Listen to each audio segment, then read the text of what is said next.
Super Lucky Disaster Man. Chapter 46, Answering the phone for a friend is normal. Dazai Osamu looked sharply at Komaeda Nagito. Do you know him? No, Komaeda Nagito said without a change in expression. This ability user with the Kyogoku surname did make him think first of Kyogoku Natsuhiko. But not all ability users in different worlds are literary figures. Maybe they have relatives, after all. At the very least, he wanted to know what the opponent's ability was called before proceeding to the next step, right? Just a Kyogoku surname. That karate genius boy in the news, Kyogoku, was also named Kyogoku, after all. In short, this kind of straightforward and rough conclusion didn't need to be shared with Dazai-kun. In case Dazai-kun got influenced by his inferior deduction skill, he couldn't forgive himself. Dazai Osamu slightly narrowed his eyes but soon revealed a bright smile. Anyway, it's none of our business, so not knowing is just fine. He just didn't believe he had misjudged someone, so he came to confirm it. Now that he knew it wasn't his own problem, but rather that the other person was affected by an ability, his purpose was fulfilled. As for what Komaeda-kun is hiding. Komaeda-kun hides many things, and this one is just one more. Kyogoku, the ability user, probably has more ways to utilize his skill, which could be quite threatening if used properly. We'll need to pay closer attention later. Hagiwara Kenji came over and also noticed that the culprit's mental state seemed to change a bit, but he thought that was Inspector Megu Rei's matter to keep an eye on. He wasn't here to investigate a whole crowd, his main purpose was Komaeda Nagito. Komaeda-kun, you were just caught up in this. He wasn't targeting you, so there's no need to pay too much attention to him, Hagiwara Kenji said. Come along with your friend to make the police report. As he spoke, Hagiwara Kenji couldn't help but glance at Dazai Osamu. He had always thought that if he ever had a child in the future, he would definitely be an exceptionally open-minded parent, but now he knew that, as a police officer, he naturally had conflicting feelings toward those in the mafia. It wasn't really that he didn't believe there could be good people in the mafia, just that this Dazai Osamu really isn't within the range of good people. He had just asked some familiar colleagues, and it turned out that the port mafia had really been thriving in recent years, with Dazai Osamu also being on the priority watch list. Although he doesn't look very old, being the youngest executive in port mafia's history, his hands are certainly not clean. In fact, just thinking about the kind of feats required to become an executive makes Hagiwara Kenji think that if someone caught hold of this guy's weakness, though Japan generally doesn't enforce the death penalty, he'd likely spend the rest of his life in prison. He's always been really mindful of children, so getting mixed up with a person like this makes it impossible not to worry. He could only hope that Dazai Osamu himself understands this and won't bring Yokohama's messy affairs here. The real assassination target has already made the report, and now it's the turn of the remaining two.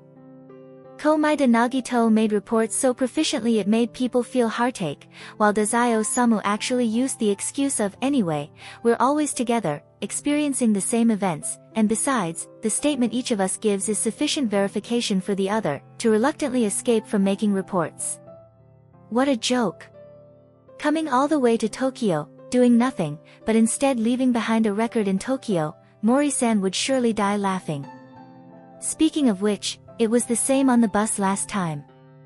Being with Komaeda-kun, he ended up needing to make police reports. Dazai Osamu, venting inwardly, leaned against the wall, waiting for Komaeda Nagito to finish the reports. Although Dazai Osamu's identity is relatively sensitive, after all, Japan is a lawful and law-abiding country, so they couldn't just say, you're a port mafia member, and forcibly detain him. If the port mafia were to sue them in court, it would become a big problem. Knowing that they couldn't get anything out of Dazai Osamu, and since the main conflict wasn't really between them, Komaeda Nagito and Dazai Osamu were soon let go. As the employer of the janitor culprit, the hotel naturally had a responsibility, so the hotel director ran over with a face full of annoyance, apologizing, giving a small gift, waiving the bill, and providing meal vouchers for morning and evening, but just not mentioning allowing Komaeda Nagito to stay a few more days. The police even came. If it weren't for knowing that the police are currently too busy to deal with minors staying alone at the hotel actually really wished for Komaeda Nagito to disappear from their hotel today. Even if Komaeda Nagito isn't satisfied with their service attitude, the hotel still had to act according to the rules, and they had truly done everything they could. Komaeda Nagito actually didn't care. He had already promised to stay at Kudo Shinichi's house. As long as he can continue through today, it's enough, because he really doesn't want to keep struggling for a place to stay. Dazai Osamu also stayed behind. He went to Lupin too early today, so there was only himself. Coming to Komaeda-kun's place and even defusing a bomb, if he left now, wouldn't it seem like he came here specifically just to help with the bomb?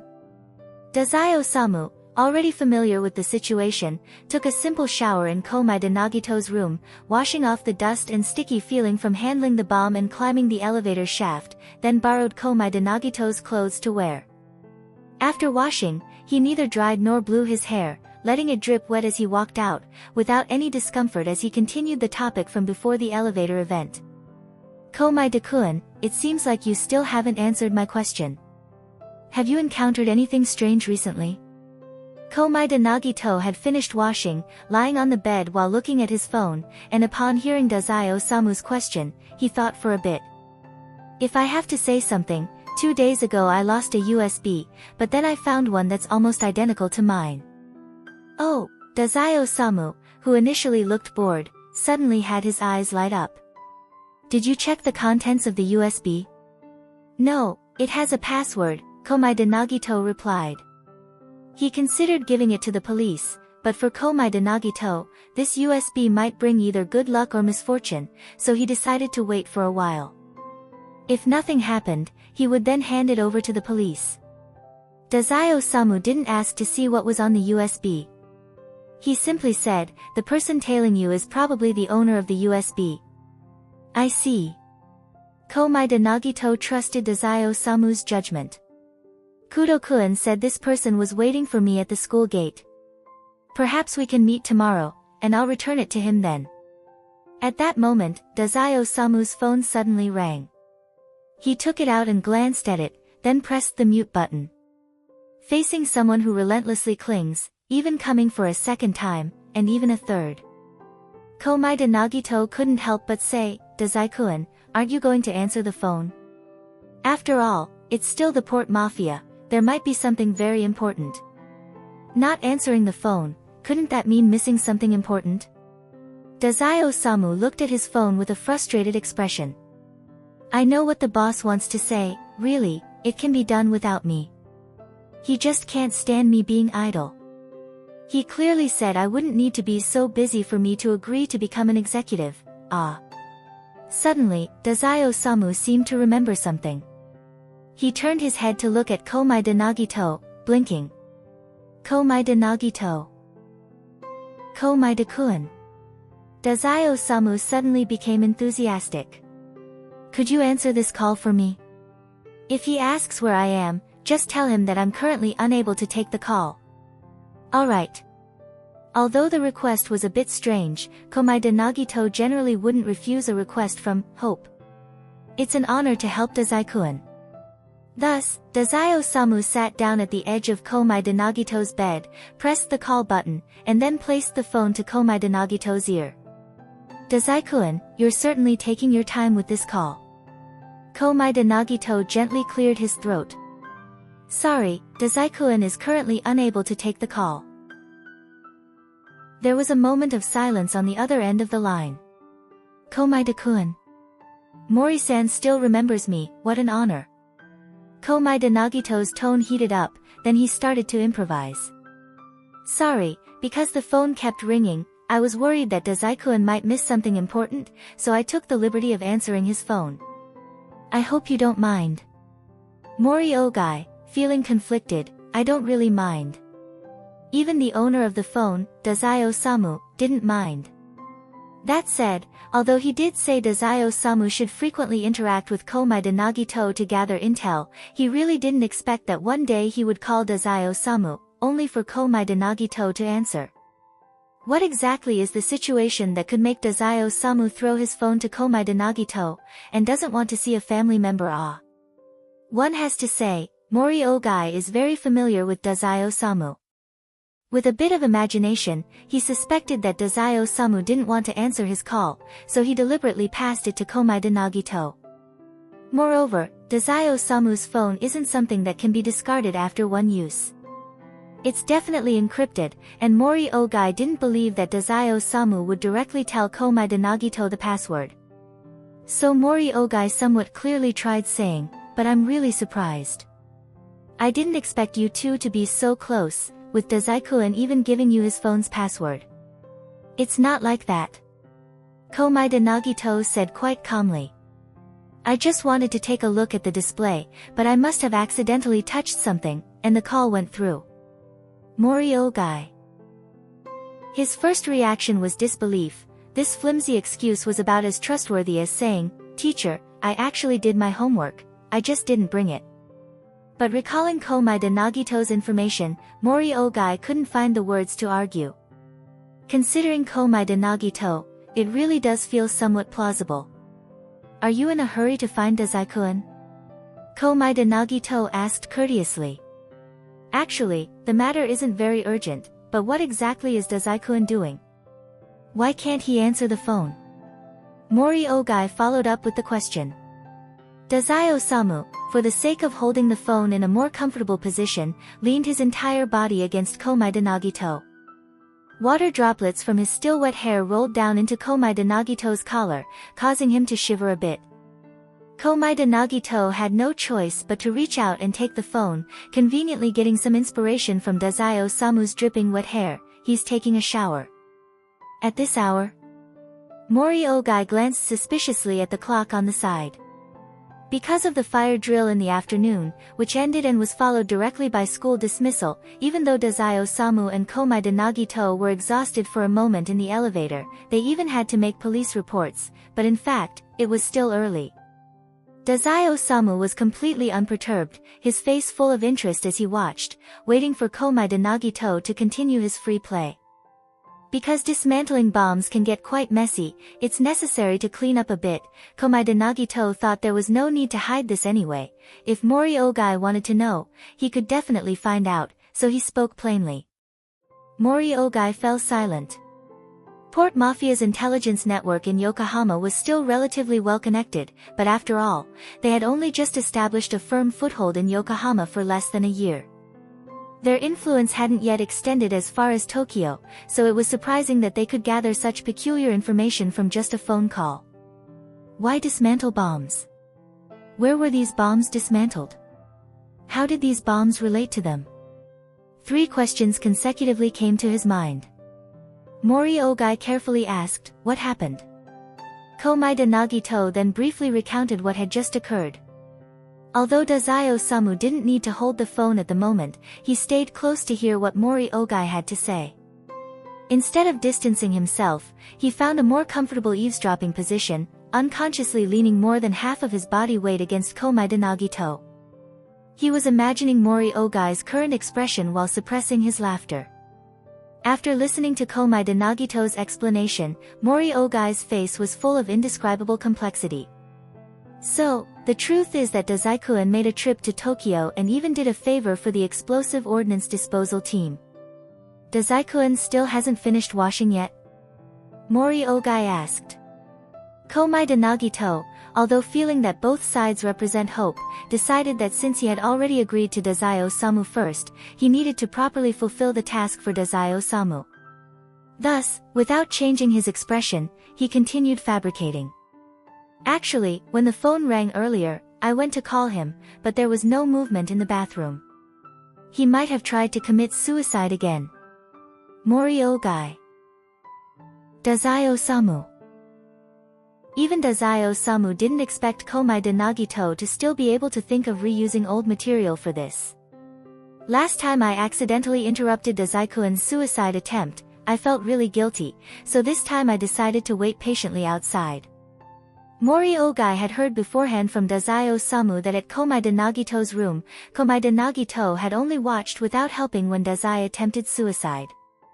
Therefore, when this statement came from Komaeda Nagito, Mori Ogai felt it was well substantiated and credible. Although he didn't really believe that Dazai-Osamu would drown himself, such suffering wasn't in line with Dazai's preferences. Considering Dazai's frequent whims, Mori Ogai still said, to prevent any unforeseen circumstances, Komaeda-kun, Dazai-kun is a very important executive of our port mafia. Yeah, I know, Dazai-kun is very capable. Mori Ogai gently added, even if he gets a cold or fever, it would affect a lot of work for our port mafia, so Dazai-kun must not have anything happen to him. Of course, I trust that Dazai-kun is truly that important. Mori Ogai. Don't just blindly trust him. Go and do something instead. Mori Ogai found himself somewhat distressed, realizing that even as the port mafia boss, he had no way of dealing with Komaeda Nagito. This kid seemed not to care about anything, and targeting him could mean bringing bad luck to himself, which is why he had Dazai-Osamu handle the investigation. Fine, anyway, if Dazai-kun stays at Komaeda Nagito's, it could still be considered work, and the matter on his side wasn't something that only Dazai-Osamu could deal with, so he could assign someone else for now. Finally, Mori Ogai could only exchange a few meaningless words with Komaeda Nagito, listen to Komaeda Nagito blow a rainbow of praises, and then say goodbye to each other. This phone call was made in vain, and after hanging up, Mori Ogai still didn't know whether Dazai-Osamu was really as Komaeda Nagito had said or was simply slacking off again. After finishing the phone call, Komaeda Nagito returned the phone to Dazai-Osamu. Dazai-Osamu looked at him in astonishment and sighed. Komaeda-kun, you're truly beyond my expectations. All sorts of awkward tactics that he couldn't have imagined, yet he could picture Mori Ogai's conflicted face on the other side, unsure whether to believe or not. Especially for this reason, if it was someone else, Mori Ogai would know 100% it's just an excuse, but since the person in question is Komaeda Nagito, Mori Ogai has to be half-believing.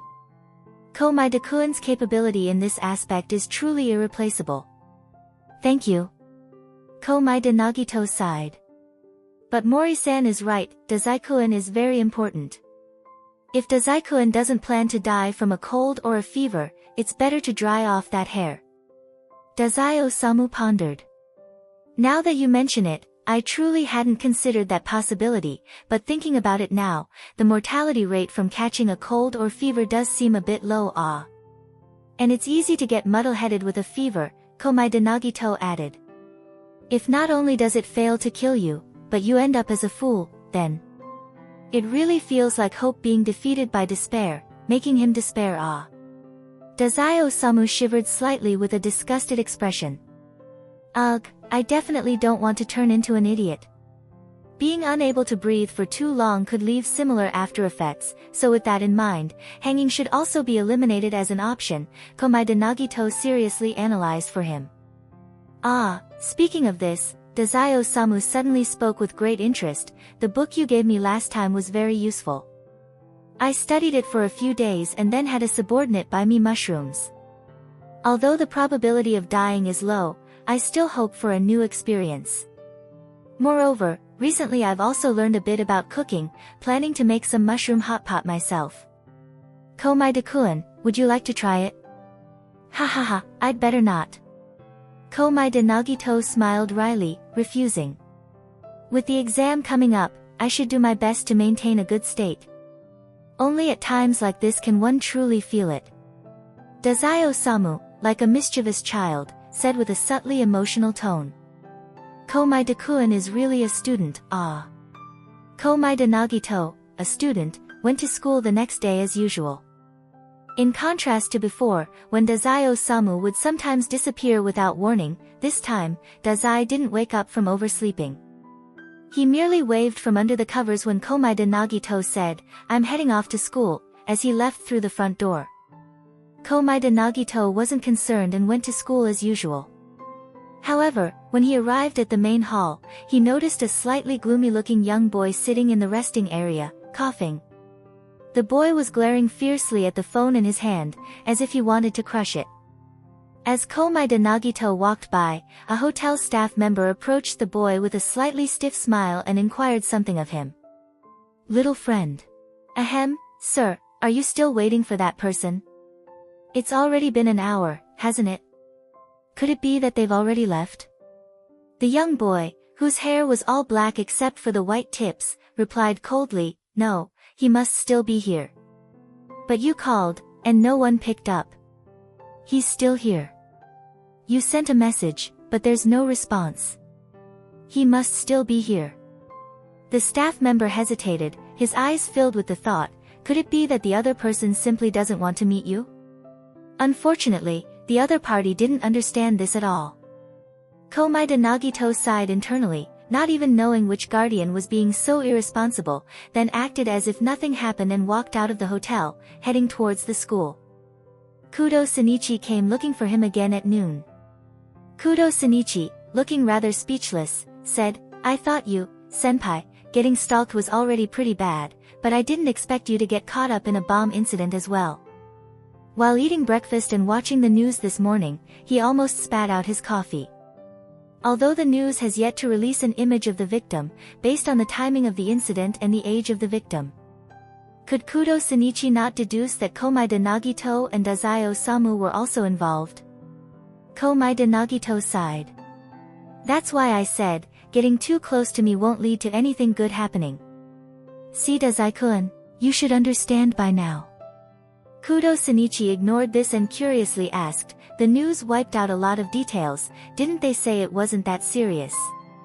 Could it be that Dazai-san disarmed the bomb?" Komaeda Nagito nodded. "Okay." Kudo Shinichi confirmed his deduction but was also not in a rush to stand up. Although everyone returned safely this time, what about the next time? Moreover, there was still the problem of the stalker that hadn't been resolved. About the stalker.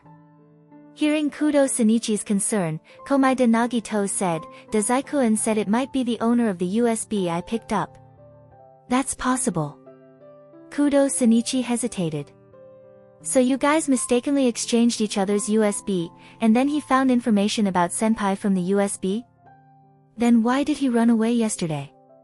Wouldn't it have been better to just come and ask directly?" Komaeda Nagito shrugged. Kudo Shinichi wondered for a moment. "Not good, I now also feel that the content in that USB seems to have some issues. Otherwise, they could have come openly. Actually, it's also possible that it's not the USB owner's doing, but rather someone else bringing a stalker. Let's talk after class, maybe we can just ask directly after seeing them." Kudo Shinichi squinted his eyes. "Senpai, you do seem to be in a bit of danger here. Regardless of the reason, a stalker is still a stalker. You need to have the right attitude. Don't wait until something happens to regret it. Hopefully, they just came to retrieve the USB." While Kudo Shinichi was waiting, class dismissal time had already arrived. He and Komaeda Nagito waited at the school gate for a while, but the person they were waiting for never came. So, he let Komaeda Nagito wait alone while he went to take a look around the nearby area, but still didn't see the other party. "It's very possible that they're just an obsessive stalker, unrelated to the USB," Kudo Shinichi said seriously. "Senpai, you must be extra careful these days. Honestly, I think it'd be better if you moved out sooner. He already knows you're staying at a hotel, and although he didn't follow you in yesterday, sneaking into a hotel isn't that difficult. Just think about it, a bomb could easily be brought in as well." "Alright." Komaeda Nagito accepted Kudo Shinichi's good intention. "Then let's move in on Friday. Honestly, there's not much stuff." Kudo Shinichi finally felt relieved. That's good. Two people living together, no matter what, is definitely safer than living alone, right? Chapter 46 End.